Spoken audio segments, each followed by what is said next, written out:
오늘 3일째입니다. 3일째 오신 여러분들을 환영하고 축복합니다. 작십삼이라는 말이 그냥 생긴 게 아니라 갈수록 3일째가 힘듭니다. 그러나 우리 성도님들 잘 자리를 지켜서 감사를 드립니다. 특별히 새벽 기도를 위하여서 준비하시는 분들이 많습니다. 우리 방송실, 우리 권남인 집사님을 비롯하여서 우리 소미, 우리 예인 자매, 우리 다운이, 우리 아침마다 찬양하시는 우리 분들, 또 우리 주차 봉사하시는 우리 배 집사님, 우리 장장로님, 아침마다 헌금 봉사하시는 우리 이장로님, 다 숨은 곳곳에서 우리 섬기십니다. 우리 이분들께 하나님 위로와 하나님 은혜가 임하도록 박수를 한번 격려하겠습니다. 네. 우리 옆에 분 인사하십시다. 벌써 반이 왔습니다. 시작. 벌써 반이 왔습니다. 이틀 잘 견딥시다. 시작. 이틀 잘 견딥시다. 여러분, 우리가 하나님께 새벽에 나와서 기도하는 것 하나님께서 반드시 들으심을 믿으시기 바랍니다. 이틀 남았습니다. 내일 모레 금요일 또 금요 정사 예배까지 끝까지 자리 잘 지키시고 기도하시기 바랍니다. 우리 하나님 말씀 보겠습니다. 우리 헌금 기도는 나중에 합니다. 하나님 말씀 오늘은 호세아 6장 4절에서 6절 말씀. 호세아 6장 4절에서 6절 말씀 우리 다 같이 한번 한 목소리를 읽어보겠습니다. 호세아 6장 4절에서 6절 말씀 시작. 에브라임아 내가 내게 어떻게 하랴, 유다야 내가 내게 어떻게 하랴. 너희의 인애가 아침 구름이나 쉬 없어지는 이슬 같도다. 그러므로 내가 선지자들로 그들을 치고 내 입의 말로 그들을 죽였노니 내 심판은 빛처럼 나오느니라. 나는 인애를 원하고 제사를 원하지 아니하며 번제보다 하나님을 아는 것을 원하노라. 아멘. 지난주에 새벽 기도를 마치고 이렇게 집에를 가니까 우리 집 앞에 슈퍼가 있거든요. 슈퍼에 새벽에 이른 아침인데 사람들이 줄을 서 있어요. 슈퍼 문도 안 열었어요. 새벽기도 마치고 왔는데 막 사람들이 어른부터 아이까지 신기하더라고요. 뭐 때문에 서 있는지 아십니까? 어떻게 아십니까? 그 포켓몬스터 빵 살랐고, 빵이 뭔데? 그 포켓몬스터 빵 살랐고, 근데 빵보다도 그 안에 있는 그 캐릭터 스티커가 있답니다. 그거 살라고 아이들이면 모르겠는데 어른들이 서가지고 이 줄 서가지고 있는 거예요. 그거 보고 세상 사람들은 저렇게 사는구나. 새벽에 저거 살라고 저기 서 있는구나. 그런 생각이 들었어요. 전혀 결국에는 모르겠습니다. 그게 돈이 될는지는 모르겠는데 세상에 부질없는 것 붙잡고 사는 것이 세상 사람들입니다. 그런데 우리는 새벽에 와서 피곤하지만 다은아 피곤하지? 우리 다은이가 피곤해가지고 나 내일 새벽기도 안 갈래 하니까 저가 아버지가 김 목사님이 네 금식 갈래 새벽기도 갈래 이래가 왔답니다. 우리는 이 새벽에 하나님을 찾을 수 있다는 것이 얼마나 감사한지 모릅니다. 여러분들은 본질을 붙잡고 있는 사람입니다. 본질, 무엇이 중요한 줄 아는 사람입니다. 여러분, 인생의 생사화복은 하나님의 손에 있습니다. 인생의 생사화복은 하나님의 손에 있습니다. 흥망성쇠 하나님의 손에 있습니다. 여러분, 지금 전쟁 이것도 전부 다 하나님의 손에 있습니다. 여러분, 지금 주의 때가 가까워오고 있습니다. 여러분, 갑자기 예상치 않은 때에 주의 때가 올 것입니다. 여러분, 우리 이사야 45장 7절 말씀 읽어봅니다. 시작. 나는 빛도 짓고 어둠도 창조하며 나는 평안도 짓고 환난도 창조하나니 나는 여호와라. 이 모든 일을 행하는 자니라 하였노라. 여러분, 하나님께서 평안도 환난도 짓습니다. 하나님께서 빛도 어둠도 짓습니다. 우상이 자신이 신인 척 하지만 그렇지 않습니다. 하나님이 빛도 어둠도 하나님께서 모든 일들도 지으시고 창조하시고 일을 행하시는 분이신 줄 믿으시기 바랍니다. 그런데 그 하나님께 기도하지 않을 수가 있겠습니까, 여러분? 기도할 수밖에 없죠. 빛이 비칠 때도 하나님을 찾고 기도하고 어둠이 있을 때도 하나님을 찾고 기도하고 이런 본질을 붙잡고 사는 사람, 우리 성도들인 줄 믿으시기 바랍니다. 그러나 고멜은 호세아를 떠나고 이스라엘은 여호와 하나님을 떠났습니다. 이에 호세아는 이스라엘을 향하여서 여호와께로 돌아오라 촉구합니다. 그리고 힘써 여호와를 알아라 그렇게 말씀하셨습니다. 어떤 하나님 알아야 됩니까? 우리의 어떤 죄와 허물조차도 하나님은 우리를 버리지 않으시고 새벽을 밝히는 빛처럼 곡식을 풍성케 하는 늦은 빛처럼 우리에게 일정하고 변함없는 사랑으로 우리를 불러주시고 우리를 용납하시는 그 하나님의 사랑을 알아라. 호세가 그렇게 말했습니다. 여러분들의 죄가 지구만큼 쌓였어도 우리를 향하신 주님의 사랑보다 크지 못함을 믿으십시오. 이 사실 꽉 믿어버립니다. 그렇게 사셔야 됩니다. 이어서 하나님은 호세아를 통하여서 하나님이 진정 원하시는 것이 무엇인지 말씀해 주십니다. 이런 하나님 원하시는 것이 무엇입니까? 6절 다시 보시면 나는 인애를 원하고 제사를 원하지 아니하며 번제보다 하나님을 아는 것을 원한다. 첫째 날은 여호와께로 돌아오라. 어제 둘째 날은 여호와의 사랑으로 돌아오라. 오늘은요 참된 예배로 돌아오랍니다. 한번 따라합시다. 참된 예배로 돌아오라.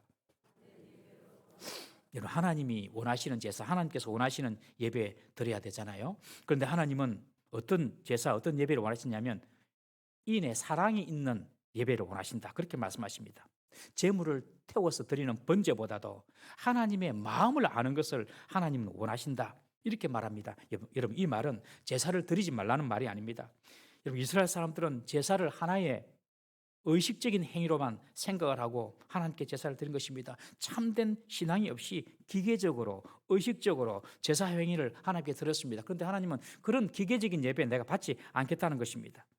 하나님께 드려지는 제사가 제사 의식 이전에 하나님께 대한 바른 인격적인 관계와 그리고 하나님께 대한 올바른 관계가 형성이 되어서 하나님께 드린 예배를 하나님께서 기뻐 받으신 줄 믿으시기 바랍니다. 여러분, 예배는 우리가 여기 앉아 있는 그 이상의 것입니다. 여러분, 사무엘 선지자도 사울 왕에게 뭐라고 이야기합니까? 아말렉의 모든 소유를 다 쳐서 멸하라 그랬는데 이 사울 왕은 아말렉을 이기고 보니까 아각 왕도 살려두고 싶고 그래야지 자기 전공이 드러나니까 양도 좋고 염소도 좋으니까 다 안 죽이고 살려서 오는 거예요. 그러니까 이 사무엘이 왜 하나님 다 죽이라고 했는데 왜 살려두냐? 하나님께 예배 드리려고요. 이거 가지고. 그때 사울에게 뭐라고 이야기합니까? 하나님이 제사 드리는 것보다도 순종하는 것을 더 기뻐하시고 하나님이 순양의 기름보다도 하나님 말씀 듣는 것을 더 기뻐하지 않느냐? 그래서 나온 말이 순종이 제사보다 낫단 말 아닙니까, 여러분? 하나님과의 관계가 먼저 바르게 세워졌을 때 드린 예배, 그런 예배를 하나님께서 받으시는 것이지 그냥 형식적인 예배, 의식적인 예배, 여러분 이런 예배는 하나님께서 받지 않으신다는 것입니다. 진실한 하나님이라는 사랑이나 충성 없이 하나님께 드린 예배 하나님께서 받지 않겠다 그렇게 말씀하십니다. 그들이 하는 사랑이 어떤 사랑입니까? 오늘 본문에 보니까 마치 아침 구름이나 아침 이슬같이 쉬 없어지는 그런 사랑이라고 합니다. 구름이 있지만 바람이 불면 구름 날아가 버립니다. 이슬이 있지만 태양이 떠오르면 그 이슬은 땅속으로 들어가 스며들지 못하고 이내 공기 속으로 증발해 버립니다. 이런 그냥 쉬 없어져 버리는 그런 사랑 너희들이 갖고 있지 않느냐? 그런 사랑 내가 받기를 원치 않는다. 이스라엘 백성도요 때때로 선한 것이 있었습니다. 아침 구름이나 이슬처럼 선한 것이 있었습니다. 때때로 예후 왕 시대 때는 아합 왕가를 심판하는 하나님의 도구로 예후 왕조가 쓰임을 받았지만 이후 예후 왕조도 하나님을 떠나버립니다. 그냥 아침 구름 같은 아침 이슬 같은 그런 사랑을 하나님께 하면서 나는 잘하고 있다 이렇게 생각을 했었어요. 하나님은 그렇게 변질되는 사랑들을 내가 원치 않는다는 것입니다. 오늘 이런 이스라엘 향해서 5절에 하나님 뭐라고 이야기합니까? 내가 선지자를 보내어서 너희를 죽이고 망하게 하겠다 그렇게 경고합니다. 이 경고는 북이스라엘뿐만 아니라 남유다까지 동일하게 경고하는 내용입니다. 에브라임은 북이스라엘 대표하는 지파고 유다는 남유다를 말하는 지파거든요. 여러분 우리가 이렇게 신앙생활을 할 수가 있다는 것입니다. 나름대로 하나님을 사랑합니다. 나도. 그런데 그 사랑이 환경에 따라서 때로는 어떤 내 이익에 따라서 그냥 조변석기 하면서 변하는 것입니다. 여러분. 그런 마음, 그런 인애, 그런 사랑으로 드리는 예배, 아침 구름 같은 이슬 같은 그런 사랑으로 드리는 예배 내 받지 않겠다. 하나님께서 그렇게 말씀하십니다. 그러면서도 우리는 스스로 생각하기를 나는 하나님 사랑한다. 여러분 참 우리 자신의 예배를 돌아봐야 될 줄로 믿습니다. 예수님 당시에도 유대인들이 예수님과 예수님의 제자들을 박해하고 죽이면서도 그들이 뭐라고 생각하는지 보십시오. 우리 요한복음 16장 2절 3절 말씀 한번 읽어보겠습니다. 시작. 사람들이 너희를 출교할 뿐 아니라 때가 이르면 무릇 너희를 죽이는 자가 생각하기를 이것이 하나님을 섬기는 일이라 하리라. 그들이 이런 일을 할 것은 아버지와 나를 알지 못함이니라. 유대인들이 예수님과 예수님의 제자들을 향하여서 박해하고 죽이려고 합니다. 유대 교회에서 출교를 시킵니다. 그러면서 스스로 하는 말이 이것이 하나님의 일이야. 완전히 하나님 뜻과 반대되는 일이죠. 오히려 하나님을 대적하는 일이죠. 그런데 이것이 하나님의 일이야. 그렇게 생각한다는 것이죠. 왜 그렇습니까? 이들은 아버지와 나를 알지 못한다. 여러분, 우리가 무슨 일을 하는 것이 중요한 것이 아니라 하나님을 알고 예수님을 아는 것이 중요한 줄 믿으시기 바랍니다. 이것이 정말 아버지의 뜻인가? 이것이 정말 하나님의 뜻인가?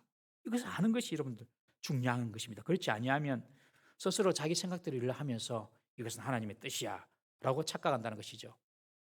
이런 이스라엘의 형식적이고 습관적인 제사에 하나님은 혐오와 실정을 느끼십니다. 그리고 이스라엘을 떠나버리십니다. 그리고 이스라엘은 멸망하게 됩니다. 여러분, 하나님께 드리는 제사가 잘못되면요, 하나님 떠나십니다. 하나님이 떠나시면 우리의 삶과 신앙이 다 무너집니다. 여러분, 교회에 하나님의 영광이 떠나버립니다. 그럼 그 교회는 망합니다, 여러분.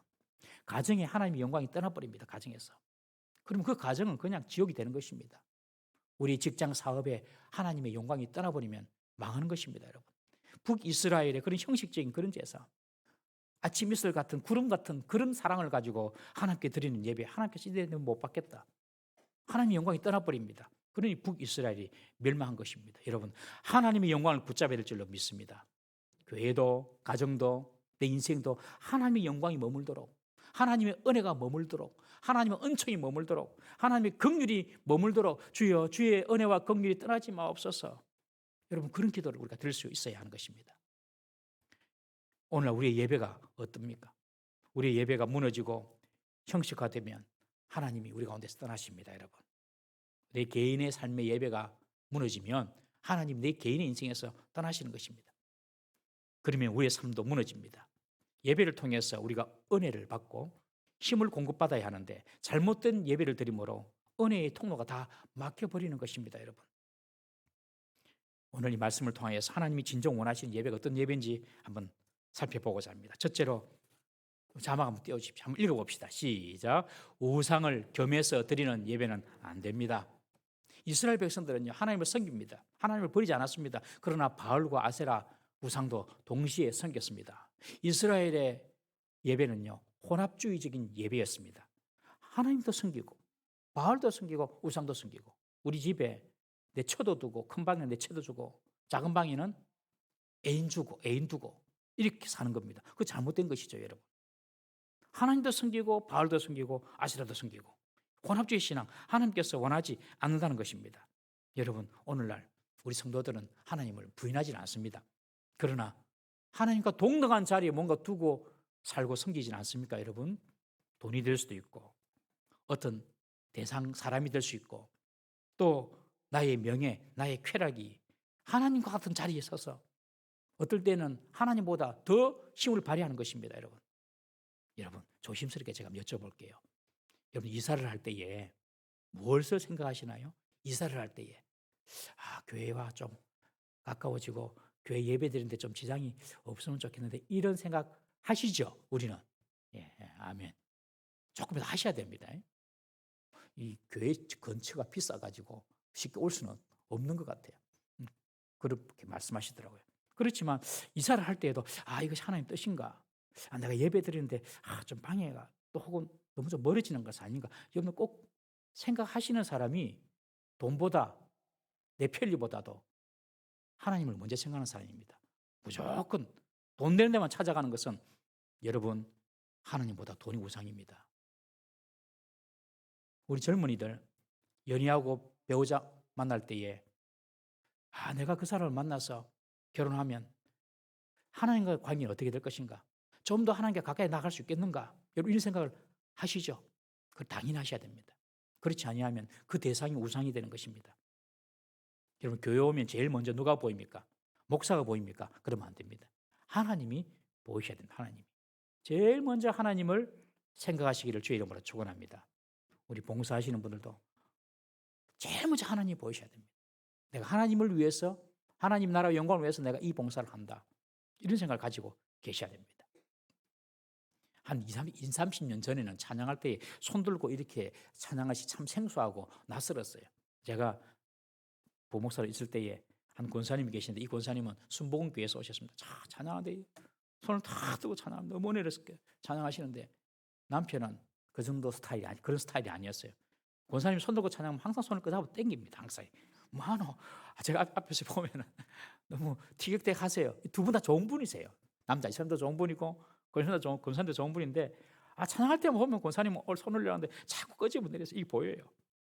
여러분 뭐 손 들어라 내리라 그게 중요한 것이 아니라 하나님만 생각하고 찬양 우리 성도 되길 바랍니다. 가능하면 다 손 들고 찬양했으면 좋겠습니다. 여러분. 손 들고 찬양하는 것이 하나님 기뻐 받으시는 찬양이거든요. 여러분. 사람 눈치 보면 이게 안 된단 말이죠. 여러분 하나님만 보이셔야 됩니다. 그래서 하나님께서 기뻐 받으시는 예배, 우상과 겸하여 드리는 예배 말고 하나님 자리에 다른 거 있는 거 말고 하나님만 보이고 하나님만 높이는 예배. 여러분 그런 예배 드릴 때에 하나님께서 우리 예배를 받으시겠다는 겁니다. 두 번째로 한번 읽어보겠습니다. 두 번째로 시작. 예배의 주인은 하나님입니다. 여러분 오늘 본문에 보면 나는 인애를 원하고 나는 예배의 주인은 하나님입니다. 내가 원한다. 내가 하나님이 원하시는 제사를 드려야 한다는 것이죠. 예배를 영어로 worship 혹은 service라고 하지 않습니까? 영어로 worship, service라고 하는데 worship이라는 말은 worth라는 가치에서 나왔다고 합니다. 예배는 가장 존귀한 가치를 받을 만한 분에게 드리는 거다. 그래서 worship이라고 그러고 service라는 말은 하나님을 이렇게 우리가 서비스해야 되는 겁니다. 예배는 하나님이 서비스를 받으시는 거죠. 그런데 보통 우리가 생각하기를 예배는 내가 서비스 받는 것이라고 생각합니다. 착각이죠. 내가 은혜 받아야 되고 내가 감동 받아야 되고 내가 뭔가 깨달아야 되고 내가 뭔가 가서 좋았다 이런 느낌이 들어야 되고 예배를 그렇게 생각한다는 것이죠. 여러분 내가 서비스 받는 것이 아니라 하나님이 서비스 받으시는 것이 예배인 줄 믿으시기를 바랍니다. 이게 중요합니다. 우리가 그러므로 찬양할 때도 힘써서 찬양해야 되고 찬양 잘하나 못하나 그렇게 보시면 안 돼요. 내 마음에 은혜를 주게 하나 그렇게 하는 거 아닙니다. 앞에 찬양하더라도 내 입을 열어서 같이 하나님을 찬양하는 것입니다. 대표기도를 하더라도 앉아서 대표기도 잘하나 못하나 그렇게 보는 것이 아니라 저 기도에 내 마음을 담아서 같이 드리는 것입니다. 여러분 설교를 들을 때도 목사님 무슨 말씀하시노? 내 마음 좀 감동이 되는 말씀하시노? 이게 아니라 하나님께서 내게 말씀을 하신다 경청하는 청종하는 자세로 말씀을 들으셔야 됩니다. 예배 다 하고 난 이후에 오늘 무슨 은혜 받았노? 이게 말하기 전에 하나님이 우리 예배를 기쁘게 받으셨을까 스스로 되물어 봐야 됩니다. 왜냐하면 예배의 주체, 예배 받으시는 분은 하나님이시기 때문에 하나님이 서비스를 받아야 됩니다. 이거 참 우리가 잘 안 되거든요, 여러분. 그러니 우리 예배가 은혜가 없고 힘이 없는 것입니다, 여러분. 하나님이 기쁘시게 받으신 예배 드릴 수 있는 우리 동부 삶이 교회 되기를 주의 이름으로 축원합니다. 하나님 영광 받으십시오. 하나님 기도 받으십시오. 그렇게 예배 드려야 됩니다. 이스라엘 백성들은요. 자기에게 유익한지 안 유익한지 고민이 어떻게 했습니까? 정부를 따라갈 때에 저 사람이 내게 먹을 것도 주고 입을 것도 주고 양털도 주고 기름도 준다. 자기 좋을 대로 따라가는 겁니다. 잘못된 예배죠. 하나님만 높임 받으시는 예배 될 수 있기를 주의 이름으로 축원합니다. 오늘도 우리 앞으로 예배도 내가 하나님께 서비스하는 사람이다. 그런 자세로 예배 드릴 때에 하나님께서 그 예배를 받으시고 은혜 주시는 것입니다. 세 번째 예배는 주님의 읽어봅니다. 시작. 주님의 사랑의 고백으로 나와야 합니다. 예배 드릴 때는 여러분 사랑의 고백으로 드려야 됩니다. 오늘 보면 내가 원하는 제사, 나는 인애를 원하고 제사를 원치 않는다. 나는 인애를 원한다. 이 인애가 바로 헤세드의 사랑의 인애입니다. 하나님이 기뻐 받으시는 예배는 우리가 하나님을 사랑합니다라는 고백이 있는 예배를 하나님께서 기뻐 받으십니다. 한번 따라합시다. 하나님 사랑합니다. 이 말을 하나님께서 기뻐 받으시기 원하세요. 그런데 이스라엘 사람들 그런 고백이 없었습니다. 그냥 제사의 형식만 있었던 것입니다. 제사의 열심만 있었습니다. 그런 것을 하나님께서 원치 않습니다. 하나님은 우리가 마음을 다하고 목숨을 다하고 뜻을 다하여 하나님을 사랑하는 마음으로 드리는 예배를 하나님께서 기뻐 받으신 줄 믿으시기 바랍니다.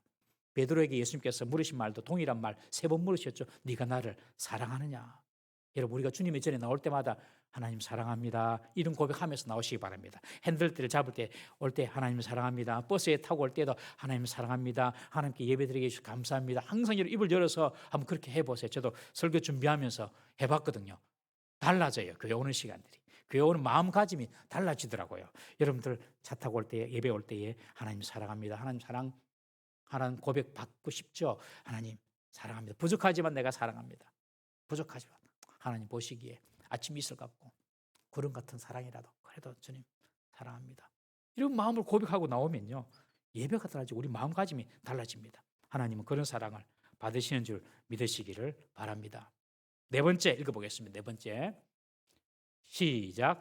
빈손으로 와서는 안 됩니다. 하나님께 나올 때요 빈손으로 오시면 안 됩니다. 우리 출애굽기 23장 15절 말씀 한번 읽어보겠습니다. 시작. 너는 무교병의 절기를 지키라. 내가 내게 명령한 대로 아비벌에 정한 때에 이래 동안 무교병을 먹을지니 이는 그 달에 내가 애굽에서 나왔습니다. 빈손으로 내 앞에 나오지 말지니라. 여러분 구약에서요 제사를 드릴 때에 제물로 하나님 여러 종류의 동물들을 정해 놓으셨어요. 그리고 곡물도 정해 놓으셨어요. 이를테면 황소, 비싼 황소부터 시작해가지고 황소, 송아지, 양, 염소, 심지어 비둘기까지. 비둘기도 두 종류로 나눕니다. 집비둘기, 산비둘기 다 나눠요. 그래서 재력이 있는 자들은 값비싼 제물을 드리게 합니다. 그러나 가난한 자는 비둘기도 좋다. 그런데 집에 비둘기도 없어요. 그러면 어떻게 하라고? 산에 가서 비둘기 잡아라. 산에 가서 산비둘기, 야생비둘기 잡아서 드려도 된다. 그런데 산비둘기도 잡을 뭐 그런 능력이 안 되면은 한 움큼, 곡식 한 움큼, 작은 한 움큼이라도 하나님께 드리라. 그렇게 하나님께서 여러 가지 제물을 정하셨어요. 아주 값비싼 것부터 아주 작은 것까지. 사람의 형편에 맞게. 여러분 작은 것이라도 주님 앞에 빈손으로 오면 안 되고 들고 나와야 될 줄로 믿습니다. 과부의 두 렙돈을 보십시오. 렙돈은 1cm도 안 되는 크기의 돈입니다. 1cm도 안 됩니다. 가장 작은 돈입니다. 1cm도 아니고 지금 10원짜리 정도. 아주 작은 돈인데 그 두 렙돈을 하나님께서 받으시고 뭐라고 그러십니까? 이 과부가 제일 많이 넣었다. 우리 주님께서 보시는 것은요 물리적이거나 기계적이지 않습니다. 겉으로 드러난 것을 보고 하나님께서 판단하지 않습니다. 그 중심을 보십니다. 오늘 빈손으로 내 앞에 나오지 마라 그렇게 말씀하시는 것은 하나님께서 무슨 재물을 원하시고 돈을 원하시고 그런 차원이 아니라 우리의 정성과 중심을 보시기 위함인 줄 믿으시기를 바랍니다. 옛날에 헌금할 때에 다리미로 펴가지고 헌금해 본 사람 손 한번 들어보세요. 아이고 없습니까? 이상하네. 한 번씩 해보셨을 건데 다리미실 돈이 쪼글쪼글하니까 다리미를 쫙 펴가지고 하나님께 드린다고. 다 뭐 경험 없으면 이제부터 해보십시오. 한번 해보세요. 여러분들 저도 해보니까 이 마음가짐이 달라져요. 바빠서 못할 수도 있겠지만은 옛날에는 그랬어요. 돈을 갖다가 좀 너덜너덜한 하나님 드리기가 죄송하니까 쫙 펴가지고 이 정성이거든요. 정성. 하나님께서 그런 정성 있는 예배를 받으시겠다는 것입니다. 여러분 우리가 하나님 옆에 작은 것일지라도 빈손으로 말고 드리기를 바랍니다. 물질이 없으면요 여러분들 하나님 내 마음 드립니다. 하나님 내 몸 드립니다. 그런 마음으로 하나님께 나온다면 하나님께서 우리 예배를 기뻐 받으실 줄 믿으시기를 바랍니다. 하나님께 드리는 것을 아까워하지 마십시오. 저는 개인적으로 볼 때에 하나님께 드리는 것을 마중물이라고 믿습니다. 마중물. 하나님께 이만큼 드렸는데 하나님은 그 지하수를 다 주시는 거예요. 참 이거는 경험해 본 사람은 압니다. 하나님께서 마음속에 이건 드리라 그런 마음이 들 때에 아멘하고 딱 드리면요 하나님께서 나는 마중물 드리는데 엄청난 복을 하나님께서 주십니다. 그런 복을 다 지하수의 복을 다 받아 누리는 우리 성도 되기를 주의 이름으로 축원합니다. 하나님께 드리면 아까워하지 마세요. 하나님은 내 목숨도 하나님 주신 거고 내가 소유하고 내가 누리는 모든 거 하나님 주셨습니다. 여러분 마지막 다섯 번째로 예배할 때 자 읽어봅시다. 시작. 나의 문제를 가지고 하나님을 기대하며 나와야 합니다.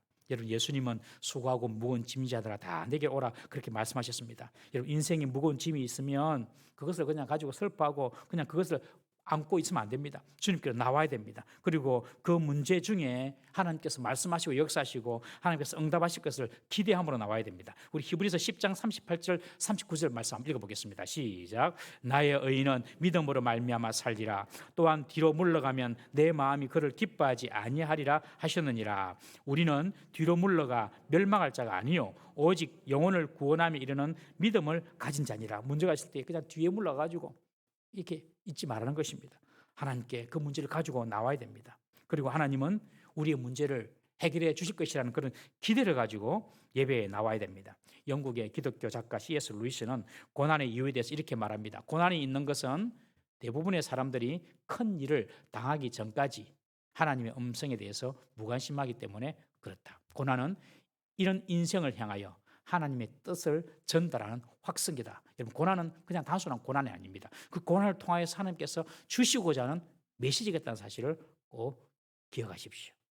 고난을 통해서 하나님께서 말씀하시고자 하는 메시지겠다는 것입니다. 고난은 하나님이 말씀하시는 확성이라는 것입니다.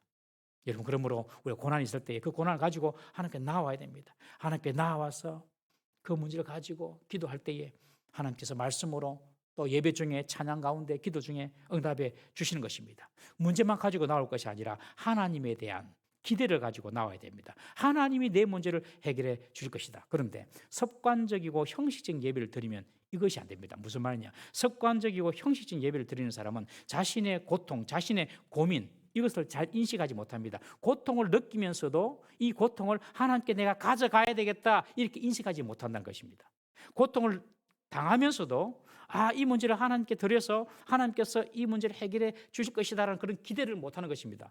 습관적이고 형식적인 예배를 드리면 그게 안 됩니다.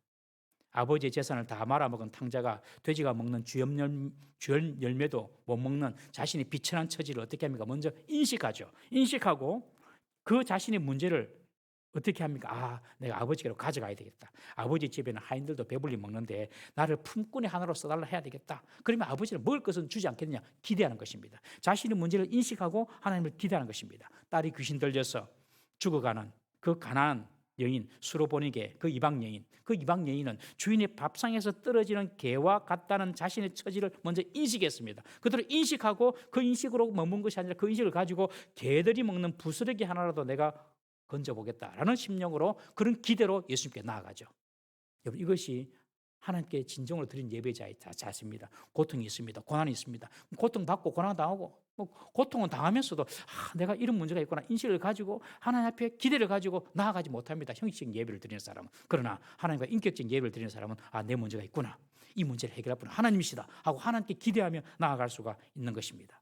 여러분, 우리의 문제에 함몰되어서 지쳐 쓰러져 있지 말고 그리고 또는 문제를 모른 척하고 덮어 두지도 말고 여러분, 교회 올 때는 미끈미끈하고 잘난 모습 보이려고 나오는 것이 아닙니다. 여러분, 나의 문제를 가지고 이틀 후에 살리시고 셋째 날 일으키실 그 하나님을 기대하면서 하나님께 예배로 나아가야 될 줄 믿으시기를 바랍니다. 하나님께 나온 자는 반드시 하나님께서 상을 베풀어 주시는 분이시다. 이런 기대를 가지고 주님께 나오기를 주 이름으로 축원합니다. 내일 모레 새벽에 나올 때도 하나님께 기대하십시오. 하나님 사랑합니다 고백하십시오. 그리고 하나님, 나는 하나님이 최우선입니다. 다른 거 아닙니다. 이런 고백으로 나오십시오. 그 예배를 하나님께서 기쁘게 받으실 줄로 믿습니다. 우리 이 시간 다 같이